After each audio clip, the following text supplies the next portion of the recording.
إن الحمد لله نحمده ونستعينه ونستغفره ونؤمن به ونتوكل عليه ونعوذ بالله من شرور أنفسنا ومن سيئات أعمالنا. من يهده الله فلا مضل له ومن يضلله فلا هادي له، وأشهد أن لا إله إلا الله وحده لا شريك له، وأشهد أن محمدا عبده ورسوله. أما بعد، فأعوذ بالله من الشيطان الرجيم. بسم الله الرحمن الرحيم. قل إن صلاتي ونسكي ومحياي ومماتي لله رب العالمين لا شريك له وبذلك أمرت وأنا أول المسلمين. صدق الله العظيم. إن الله وملائكته يصلون على النبي يا أيها الذين آمنوا صلوا عليه وسلموا تسليما. اللهم صل على سيدنا محمد وعلى آل سيدنا محمد كما صليت على سيدنا إبراهيم وعلى آل سيدنا إبراهيم، وبارك على سيدنا محمد وعلى آل سيدنا محمد كما باركت على سيدنا إبراهيم وعلى آل سيدنا إبراهيم في العالمين إنك حميد مجيد. ډیرو قدرمنو محترم مسلمانانو، دغه مبارک آیت چې تلاوت شو، په دې آیت کې اشارتا مؤمن ته د یو نیک خصلت اشاره ده، سره د هغه معنا چې په دې آیت کې پروت دی. هغه اشاره په دې آیت کې چې پرته ده، هغه مؤمن ته د ایجابي فکر تلقین دی چې مسلمان مؤمن باید ایجابي فکر ولري. ایجابي معنا موږ تاسو مثبت ورته ویلی شو، یا پوزیټیویټي چې انګلیسي کې ورته وایي، چې همیشه انسان باید یو مثبت فکر ولري، هر څه دپاره یو منفي فکر ونه کړي تر څو پورې چې د یو مورد یا د یو موضوع پوره معلومات انسان ته شوی نه وي. همیشه باید خیراندیش او خوشبین د مثبت فکر خاوند وي.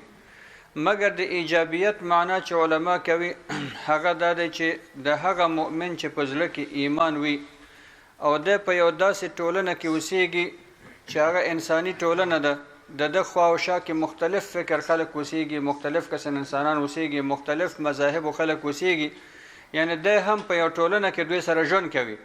نو دغه انسان باید همیشه په دې فکر کې وي چې د خپله ټولنه څرنګه بهتروالي طرف ته راکش کړي، یا د ټولنې د بهتروالي دپاره د اصلاح دپاره څرنګه د کوشش وکړي چې هغه ښه والي طرف ته ورسوي. نو په همدغه اساس باندې د مؤمن دپاره چې هغه بالخصوص دغسې ټولنه کې چې موږ او تاسو ژوند کوي، نو هغه باید د ایجابي فکر خاوند وي. همیشه باید په همدې فکر کې وي چې زه خپل ټولنې ته څه وړاندې کړم او د ټولنې د خیر دپاره، د هغې د ایماني او معنویاتو د منفعت دپاره، فایدې دپاره څه کار زه کولی شم. یعنی انسان باید د هغه فکر یوازې خپل ځان پورې محدود نه وي چې زه څرنګه مال وګټم، خپل کورنۍ ته څرنګه مال راټول کړم، څرنګه خپل کور جوړ کړم، څرنګه خپل سرمایه پوره کړم، نه، بلکې د ټولنې په فکر کې وي، د هغو د اصلاح او د بهتروالي په فکر کې وي، د هغو د ایمانیاتو په فکر کې وي، د هغو د دعوت او امر بالمعروف په فکر کې باید هم وي. ځکه یو مسلمان چې په دغسې ټولنه کې اوسیږي، دا د هغه مسلمان نه باید ډېر فرق ولري چې هغه په یو اسلامي ټولنه کې اوسیږي. ځکه اسلامي ټولنه کې ډېر داسې مسایل دي چې هغه د دولت مسؤلیت دي، دولت یې باید ترسره کړي، افرادو ته مسؤلیت کم راجع وي.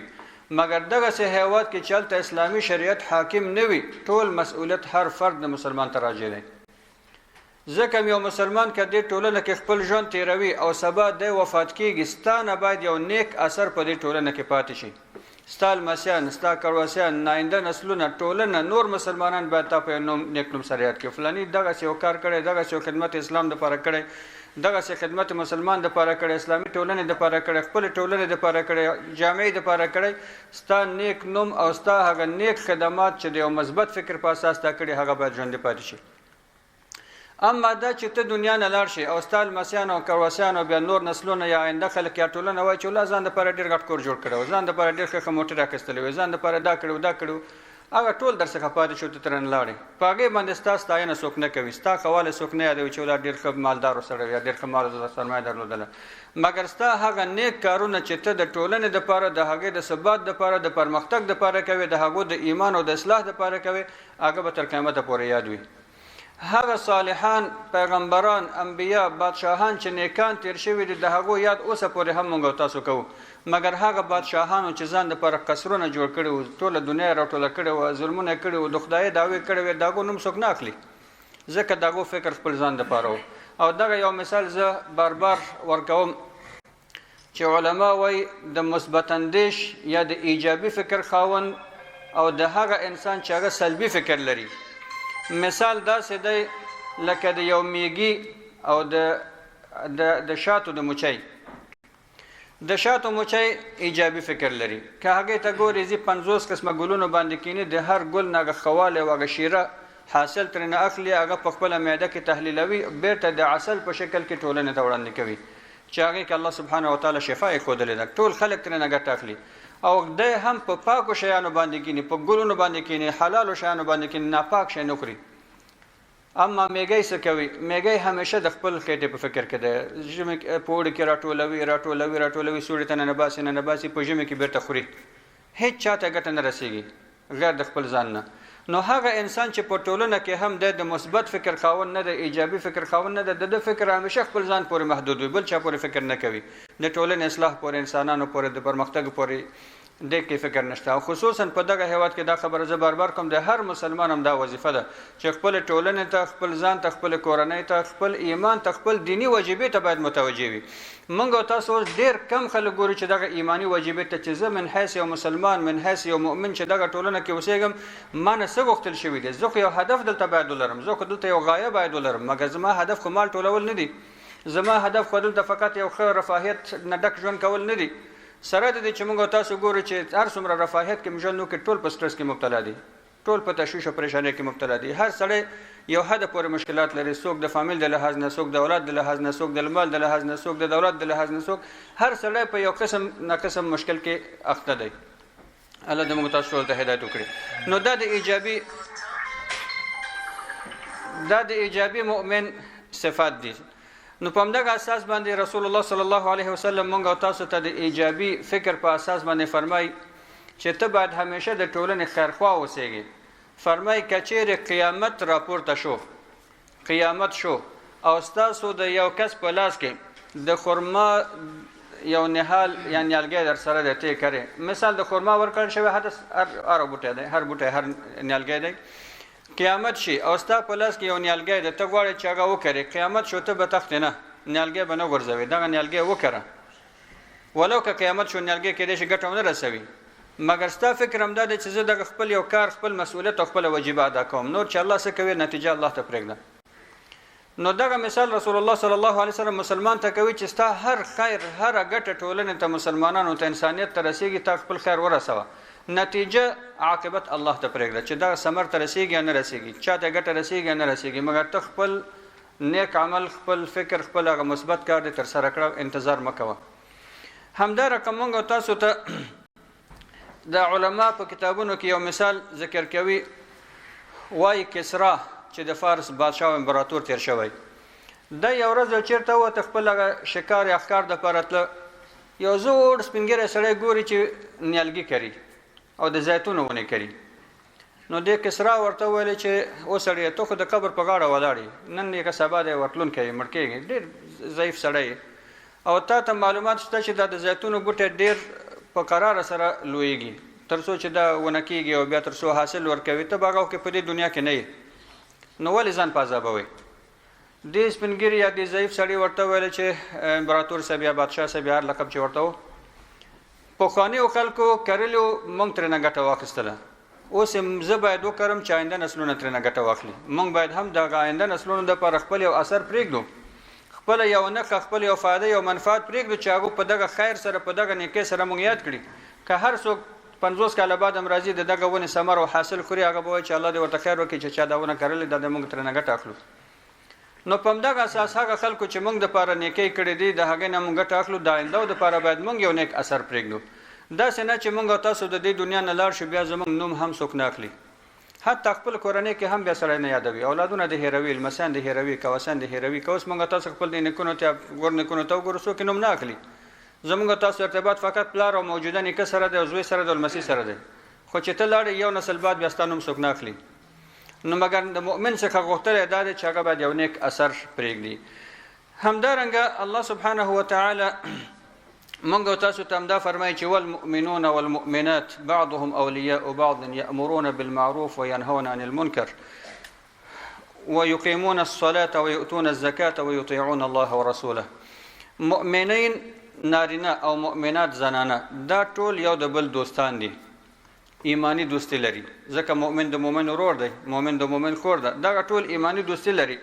او د دغه دوستۍ په اساس باندې دوی څه کوي؟ یو بل دپاره خیرخواه دي. یأمرون بالمعروف وینهون عن المنکر. هر کله چې یو چا کې ناروا کار ګوري هغه منع کوي د ناروا کار څخه، او هغه څوک چې د یو نیک کار څخه لاس نیولی یا نیک کوي هغه امر کوي چې دغه کار وکړه، لمونځ وکړه، روژه ونیسه، زکات ونیسه، دا وکړه دا وکړه. نو د نیکۍ تقاضا د دوستۍ تقاضا دا ده چې ته یو بل ته خیرخواه اوسېږي، او د خیر تقاضا هم دا ده چې ته هغه ته د نیک کارونو امر وکړې، د بدو کارونو څخه منع کړې، ته ورسره کومک کوې په دې باندې. بیا فرمایي چې ویقیمون الصلاة ویؤتون الزکات. دوی لمونځونه کوي سره، دوی زکاتونه ورکوي او دوی د الله او د رسول صلی الله علیه وسلم اطاعت کوي. نو په همدغه اساس باندې د دې آیت په رڼا کې علما فرمایي چې د مؤمن وظیفه هم دا ده چې هر کله داسې یو کار ګوري چې دته مسؤلیت راجع کېږي دی باید هغه ادا کړي. ته چې په ټولنه کې یو مرستیا ګورې باید د هغې تداوي وکړي. یو انسان ګورې ستا ملګری دی، ته ورته لاسرسی لرې، ستا خبره پرې باندې تاثیر کوي، دا به نه وایي چې ولا زما څه کار دی، یا نور خلک ډېر دي ته ورته ولې نصیحت کوي. ځینې پلاران موږ او تاسو ګورو چې اولاد به د خیر کار کوي، پلار به منع کوي. نور خلک نشته چې ته دا کار کوي،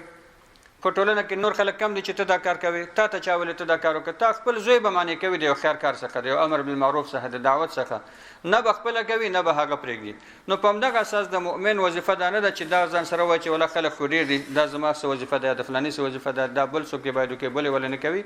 نو د هر مؤمن وظیفه ده چې هر کله همدغسې یو اقدام ورته مخ کېږي دی باید د ټولو نه مخکې وي. په صحیح مسلم کې یو حدیث دی، رسول الله صلی الله علیه وسلم بلکې جریر ابن عبدالله رضی الله عنه فرمایي وایي موږ یو ورځ د سهار یا د ورځې په ابتدا کې رسول الله صلی الله علیه وسلم سره په یو مجلس کې ناست وو. یوه ډله خلک راغله چې دوی ډېرې شکېدلې جامې اغوستلې وې، ډېر د فقر او د غریبۍ او د لوږې آثار په دوی باندې معلومېدل. مګر دوی پیغمبر صلی الله علیه وسلم ته راغلل، ولی رسول الله مونږ د الله امر ته آماده یو، هر څه امر چې مونږ ته کوي فقط مونږ ته قومنده راکړه، که د جهاد خبر راته کوي جهاد ته ځو، که بل کار راته سپاري بل کار کوو، فقط مونږ خدمت ته راغلي یو، مونږ ته امر وکړه. رسول الله صلی الله علیه وسلم چې دوی د وضعیت ته وکتل، د دوی د سپېره سپېره مخونو ته وکتل، د لوږې او د فقیرۍ آثار یې پرېښودل، شکېدلې جامې اغوستلې دي، هېڅ شی ورسره نشته، اما زړونه د ایمان څخه ډک دي. دوی د یو خاص ایمان په سبب، د یو خاص شوق او محبت په سبب پیغمبر ته راغلي چې مونږ ته امر وکړه. رسول الله صلی الله علیه وسلم خپل کور ته ننوت، څو لحظې وروسته بېرته راووت. کېدای شي پیغمبر صلی الله علیه وسلم کور ته ننوتلی وي که زما په کور کې څه شی وي چې دوی ته یې ورکړم د خوراک دپاره، خو کور کې به هم څه شی نه و د پیغمبر صلی الله علیه وسلم، ځکه حدیث کې هم دا دی چې کله کله به میاشتې تېرېدلې د پیغمبر په کور کې به اور نه لګېده. پیغمبر صلی الله علیه وسلم په دې دنیا کې فقیري خوښه کړې وه. بېرته راووته، څه شی نه و. بیا یې بلال رضی الله عنه ته د منځه په وخت کې امر وکړي چې اذان وکړي، د اذان څخه وروسته یې ورته امر وکړي چې اقامت ووایي. پیغمبر صلی الله علیه وسلم لمونځ وکړه، د منځه نه وروسته پاڅېده، په منبر باندې دغه آیات تلاوت کړي چې یا ایها الناس اتقوا ربکم الذي خلقکم من نفس واحده وخلق منها زوجها وبث منهما رجالا كثيرا ونساء واتقوا الله الذي تساءلون به والارحام ان الله كان عليكم رقيبا. بیا دا بل آیت ورپسې تلاوت کړي چې یا ایها الذین آمنوا اتقوا الله ولتنظر نفس ما قدمت لغد واتقوا الله ان الله علیم خبیر بما تعملون. بیا یې دې آیتونو نه وروسته وفرمیل چې آیا داسې څوک شته چې یو دینار صدقه ورکړي؟ آیا داسې یو څوک شته چې یو درهم صدقه ورکړي؟ آیا په تاسو کې داسې یو څوک شته چې خپل لباس صدقه ورکړي؟ آیا داسې یو څوک شته چې لږ وربشې یا غنم صدقه ورکړي؟ داسې څوک شته چې هغه لږ خرما صدقه ورکړي؟ نو ډېر شیان چې په هغه وخت کې ټولنه کې رایج و، خلکو ترې نه ګټه اخیستل، دا ټول پیغمبر صلی الله علیه وسلم یاد کړي چې آیا څوک شته چې دا کار وکړي، آیا څوک شته چې دا کار وکړي. صحابه کرام یې صدقې ته وهڅول. بیا کله کې وفرمیل چې آیا داسې یو څوک هم شته چې نیمه خرما راوړي، یعنی که نور هېڅ شی نه لري، نیمه خرما که راوړلی شي هغه هم راوړه، کم یې مه ګڼه چې دا کم دی، څوک در پورې نه خاندي یا حیا مه کوه، د الله په نزد هم ډېر غټ لوی شی دی. نو دغه صحابي فرمایي چې موږ ولیدل چې صحابه د مجلس څخه پاڅېدل، یو خورېدل، مجلس څخه وتل. موږ پوه شولو چې خلکو صدقه ورکوي. څو لحظې تېرې شوې چې یو انصاري رحمه الله دی راغی او ځان سره یې خرما راوړله. دومره خرما یې راوړله چې د وبکه ځان سره یو پیمانه راوړل د پیسو او دا پیمانه دومره ډکه وه چې د داسې پورته کولی نه شو. هغه وخت خو بانک نه و، پیسې به ټول په همدغه پیمانه خلطو کې وې.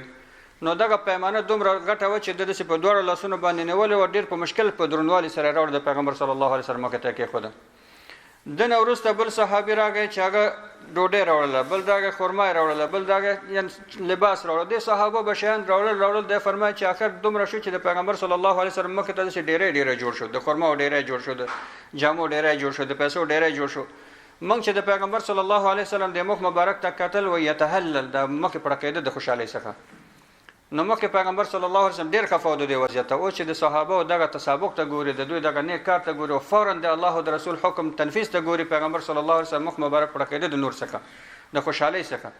نو دا د مؤمنانو صفات دی. دغه مثال موږ تاسو ته اسلام وړاندې کوي، رسول الله صلی الله علیه وسلم وړاندې کوي چې دا د یو ایجابي، د یو مثبت فکر مسلمان عمل دی. مثبت فکر مسلمان چې هر کله د خیر چانس ورته لاس ته راځي، دی بیا انتظار نه کوي چې ورګه که فلانې راوړي بیا به زه هم راوړم، یا فلانې چې نه راوړي زه ولې راوړم، یا فلانې ولې نه کوي فلانې ولې نه کوي. نه، دا مثبت فکر انسان مسلمان چې هر کله د خیر چانس ورته میسر کېږي، غیر د تردد نه، بې د فکر نه، دی فوراً عمل کوي په هغې باندې، د ټولو نه مخکې وي دی په هغې کوي. ځکه رسول الله صلی الله علیه وسلم فرمایي من سن فی الاسلام سنة حسنه فله اجره واجر من عمل بها الى یوم القیامه. هغه څوک چې په اسلام کې د یو نیک کار پیل وکړي، د یو نیک کار سنت کېږدي، تهداب کېږدي، د دپاره الله عز وجل د دغه نیک کار اجر ورکوي. او بیا د ده نه وروسته چې هر هغه څوک په همدغه نیک کار باندې عمل کوي، دومره اجر چې هغه ته الله ورکوي، دی هم په عمر اجر کې ورسره شریک دی تر قیامته پورې. اما هغه څوک چې یو بد د یو ناروا کار سنت پرېږدي، تهداب کېږدي، یو ناروا عمل وکړي، نور خلک د ده نه یادوي، د نه وروسته نور خلک هم دغه ناروا کار کوي، نو د ته چې څومره ګناه الله ورکوي، بیا هر څومره خلک چې د نه وروسته تر قیامته پورې دغه ګناه کوي، دی هم ورسره په ګناه کې شریک دی. ځکه دغه لاره د خلاصه کړه. ځکه په دغه اساس باندې اوس باید مؤمن ډېر متوجه وي چې زه یو کار کوم، څه باید وکړم. ته که په خپل کورنۍ کې یو ناروا کار کوي، تا خپل زامنو ته دغه ناروا کار چانس خلاص کړه، خپل لورګانو ته د ناروا کار چانس خلاص کړه، خپل لمسیانو ته د خلاص کړه، د هغو لمسیانو د هغو زامن تر قیامته پورې نسل په نسل به دغه ناروا کار کېږي. او که ته په خپل کور کې د یو نیک کار یو تیږه کېږدې، د یو نیک کار یو پیله وکړي، آغاز وکړي، ستا زامن او ستا لورګان، ستا لمسیان او نور نسلونه چې راځي په ټولنه کې چې نور خلک یې اورې کوي، ټولو سره به ته په اجر کې شریک یې. نو اوس باید مؤمن فکر وکړي چې کوم کار ځان دپاره خوښوي، دغه کار خوښوي که دغه کار خوښوي. نو په همدې اساس باندې رسول الله صلی الله علیه وسلم موږ تاسو ته همدا فرمایي چې انسان که د نیک کار تهداب کېږدي، ده ته به الله اجر ورکوي، او څومره خلک چې قیامته پورې په دې باندې عمل کوي، اجر کې ورسره شریک دي. که څوک د بد کار تهداب کېږدي، ده ته به الله ګناه ورکوي، او څومره خلک چې قیامته پورې دغه بد کار کوي، دی ورسره په ګناه کې شریک دی. اوس چې تر قیامته پورې دغه انسانان قتل کوي، څوک ورسره په ګناه کې شریک دی؟ قابیل، د آدم علیه السلام زوی. ځکه لومړی کس چې د قتل تهداب یې ښودلی قابیل دی، او دا حدیث شریف کې دی، دغه ګناه دی. همدا رقم په دغه ټولنه کې موږ او تاسو باید ډېر زیات کوشش وکړو چې د خیر کارونو تهدابونه کېږدو، په خپل کورنۍ کې، په خپله ټولنه کې، په خپل محیط کې، خپلو دوستانو سره، په خپل خوښیو کې، په خپلو غمونو کې. کوشش زموږ او تاسو همدا وي چې هر شی زموږ او تاسو د شریعت مطابق وي، تر څو همدغه شریعتي تهداب موږ او تاسو کېږدو. یو وخت کې به موږ او تاسو نه یو، خو د استرالیا کې به الحمدلله اسلام خپور وي، ډېر مسلمانان به وي، زموږ نومونه به په نیکۍ سره یادېږي چې دا زموږ نیکونه چې دا کار یې موږ ته کړی. اما خدا نخواسته که داسې یو بد کار موږ تاسو نه صادرېږي او زموږ لمسیان او نسلونه آینده راځي، نو بیا به داسې وي لکه اوس د پخواني افغانان چې دا ځینې لمسیان لا تر اوسه پاتې دي، اصلا اسلام نه پېژني چې اسلام څه ته وایي. خپل مجبوریتونه به یې خپل عذرونه به درلودل،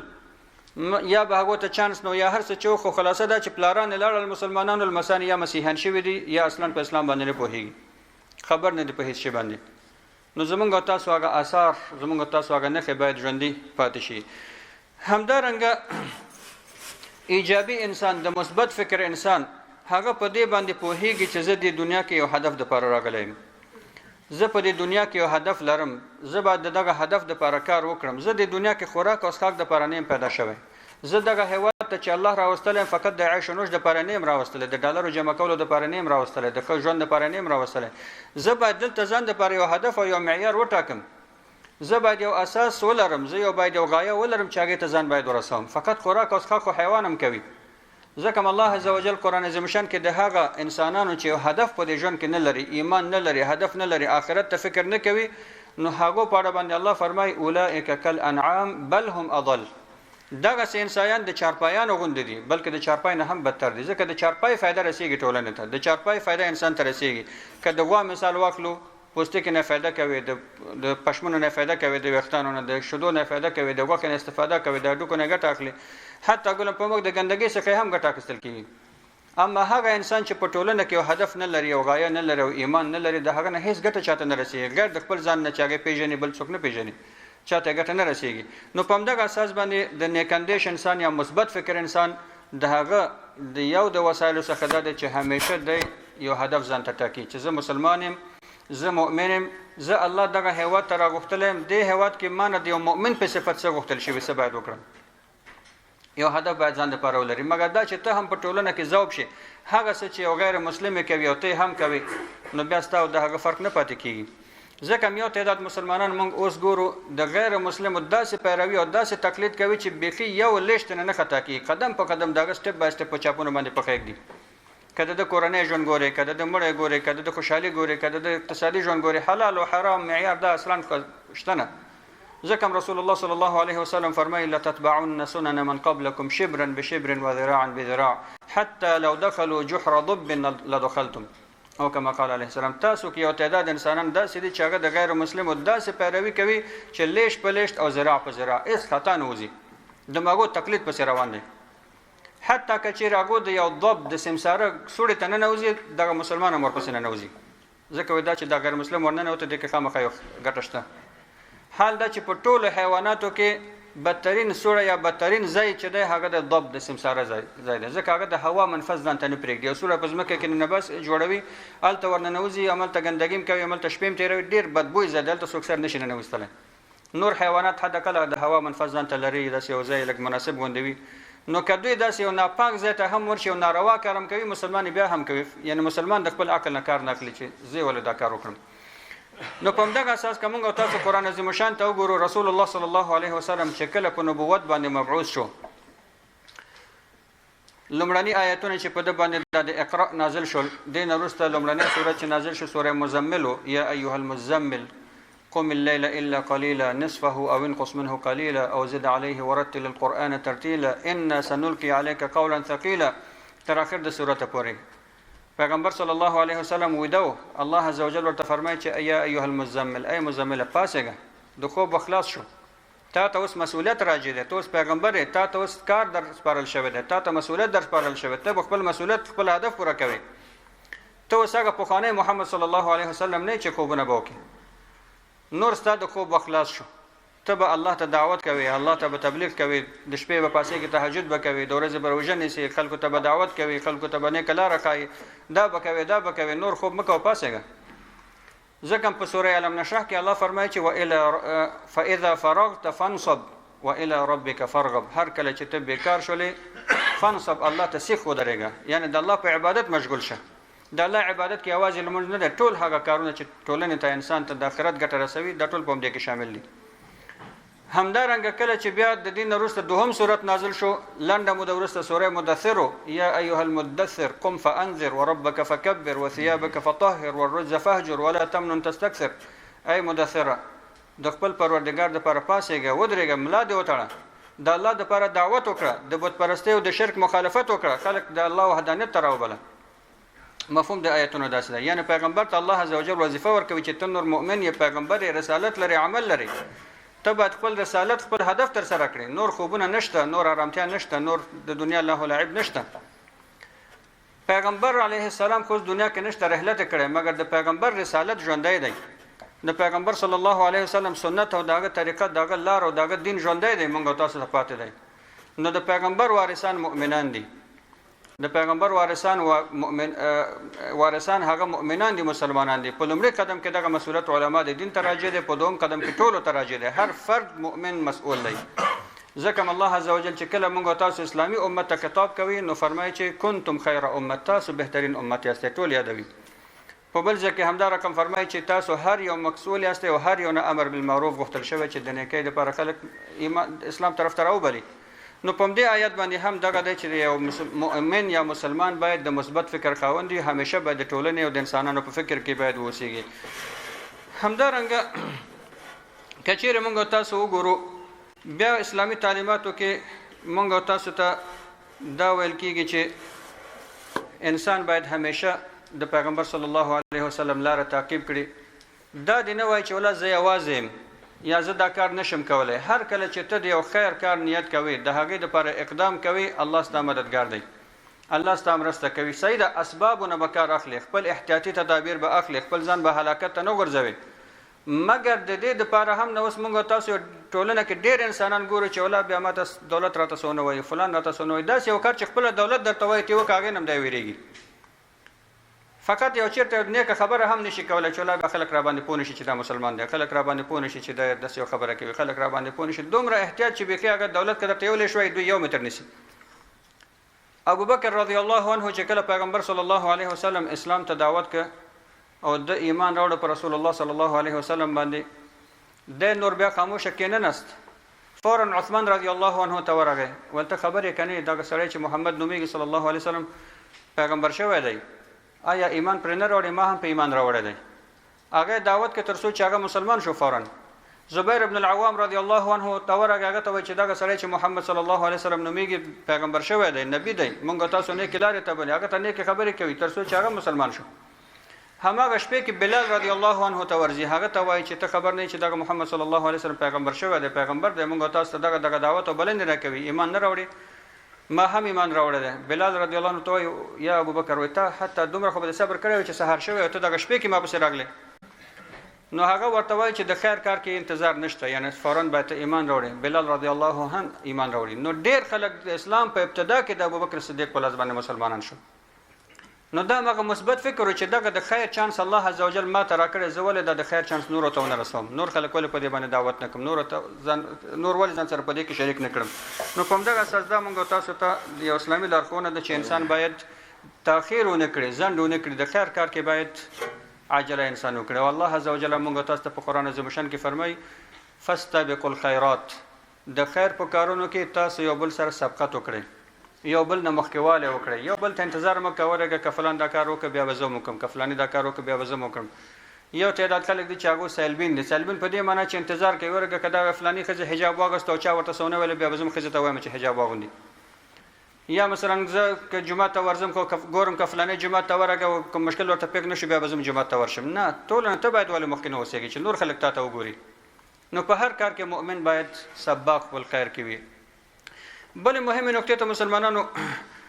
اشاره کوم، هغه هم دا ده چې په ټولنه کې کله کله یو انسان ناروا کار کوي چې د الله د حکمونو خلاف هم دی، د شریعت خلاف هم دی، مګر په ضمن کې په خپل دغه کړنې سره ټولنې ته مسلمانانو ته شر او ضرر رسوي، د مسلمانانو حیثیت او سمعه هم خرابوي. دغسې مؤمنان یا دغسې انسانان باید متوجه کړي شي دغه کار کې زموږ تاسو د ټولو مشترک مسؤلیت دی. وروره دغه کار مه کوه، د اسلامي د مسلمانانو حیثیت ته خرابوي، اسلام ته صدمه رسوي. ته دغه تجارت کې غلا کوي، په دغه غلا باندې ټول خلک وایي چې مسلمانان غله دي. ته دغسې یو ناروا کار کوي، خلک وایي چې ټول مسلمانان دا کار کوي. ته مثلا دغه رشوت خورې، خلک مسلمانان متهم کوي. ته د هېواد کې اوسېږې، دلته باید د مسلمانانو نوم د اسلام نوم باید نیک کړي په خپل نیک اخلاقو سره، خپل نیکو کړنو سره. او رسول الله صلی الله علیه وسلم موږ تاسو ته مثال راکوي، وایي د هغه سړي مثال چې هغه د الله په حدودو کې دی، د الله حدود رعایت کوي، د الله اوامر په ځای کوي، مطیع او فرمانبردار دی. او د هغه انسان چې د الله د حدودو څخه سرغړونه کوي، نافرمانی کوي، د دوی مثال داسې دی لکه دوه ډلې خلک چې په کشتۍ کې سپاره وي. یو ډله خلک د کشتۍ په دې تاکو کې ژوند کوي چې هغه اوبو سره نږدې دي، او دوهمه ډله خلک د کشتۍ په دوم منزل کې دي چې د اوبو په سر دي. نو دغه د لاندې ډلې خلک چې اوبو دپاره اړتیا پیدا کوي، دوی پاس دوم منزل ته خیږي او د بحر نه اوبه رااخلي بېرته راکوزېږي. دوی ځان سره بیا فکر کوي ولا دا خو غټ مشکل دی، هر وار موږ په دې ځینه باندې پاس دوهم منزل ته خیږو، هلته اوبه رااخلو، ځان ته مزاحمت، هغو ته مزاحمت، ګټ تکلیف دی. داسې به وکړو چې د لاندې ځای کې به کشتۍ کې یو سوری جوړ کړو، نږدې نه به اوبه رااخلو. که دغه پاس خلک دوی منع نه کړي، دا خلک به خپل ځان هم غرق کړي، هغو به هم غرق کړي. د پاس خلکو دا مسؤلیت دی چې د دوی معنی شي، نه وروره دا کار به نه کوي، ته ځان هم هلاک کوي، موږ هم هلاک کوي. نو دغه یو فکری مثال پیغمبر صلی الله علیه وسلم موږ تاسو ته راکوي کټولنه کې یو انسان داس یو کار کوي چې هغه د خپل د بدنامۍ سبب ګرځي د اسلام د بدنامۍ سبب ګرځي زموږ تاسو د کمیونټي او د ټولنې د بدنامۍ سبب ګرځي دلته د ټولو د مسولیت د چاغه باید متوجه کړو دا کار مکوه ټولنه هم رسوا کوي اسلام هم رسوا کوي دولت ته هم رسوا کوي د مسلمانانو حیثیت ته هم په عمومي شکل باندې صدمه رسوي دا کار مکوه د ټولو مسولیت د چې باید د انسان متوجه کړي حتی مسلمان باید داسې تنبل هم نه وي دغه قصه موږ تاسو په ټولنو کې هم راجع ده خو کتابونو کې د سفر وایي و یو سړی سفر کې چېرته روان و یو ملګری ورسره و خو دا یو د ایجابي فکر مثبت فکر خاوند دا بل منفي فکر درلوده خو دوی چې چېرته وږې شول ډوډۍ پخوله ده ته ویل زه ته لرګي راټول کړه زه به مثلا دیګ پوخ کړم هغه ویل زه نشم کولی بیا خو وایي زه ته اوبه راوړه زه به دیګ پوخ کړم هغه وایي زه نشم کولی دا کار هم دی کوي مثلا د کې مالګه واچو هغه هم نه نشي کولی دیګ وخوځو هغه هم نشي کولی دسترخوان راوغواړو هغه هم نشي کولی هر کار چې ده ته وایي ولا نشم کولی خو ټول کار هم دا یو نفر کوي اخر داسې شي چې هم دا یو نفر دیګ هم پوخ کړي اور هم لګوي دسترخوان هم وغوړوي ډوډۍ هم دا کړي اخر ده ته وایي دا ډوډۍ خو په دې شوروا کې میده کړه چې زه پې د پاسه شوروا واچوم دا وایي ولا دا مې هم د لاسه نه کېږي اخر دا ډوډۍ هم دی په شوروا کې ماته کړي بیا ورته وایي چې ښه راځه ډوډۍ وخوره وایي ولا نور شرمېږم که بیا درته وایم چې نشم کولی خو دا ډوډۍ به در سره وخورم نو په دې معنا چې د کار نه دی خو فقط خوراک ته آماده دی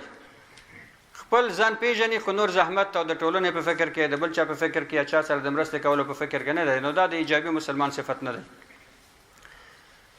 یو بله نقطه مسلمانانو چې دې باندې هم د کافي وخت نه د مسلمانانو ترمنځ یو بحث او گفتگو روان دی